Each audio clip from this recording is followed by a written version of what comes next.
Pariralang kung saan yan ang pag-uusapan natin sa bidyong ito. Hi mga kaguro, ginoong tagapagdaloy Sir Than, ang inyong guro sa Filipino. Alam nyo ba na ang pariralang kung saan ay hindi nagsasaad ng tiyak na lugar?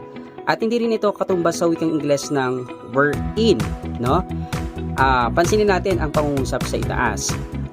Ito ang paaralan kung saan nagtuturo si Lito. Gaya nga na sinabi ko, ang kung saan ay hindi nagpapahiwatig o nagpapahayag ng tiyak na lugar at sinasabi sa pangungusap na ito raw yung lugar. Sa halip na gamitin natin ang kung saan, baguhin na lang natin yung pangungusap. Sa paaralang ito, nagtuturo si Lito. Mas magandang pakinggan, no? Kailan ba natin gagamitin ang kung saan? Kung pwede nyong isulat sa pangungusap o sa paraang pangungusap na ito. Gumala kami sa kung saan. At dyan na po nagtatapos ang ating maiksing video sa oras na ito. Kung yung nagustuhan, paki-like, share, follow at subscribe. Paalam!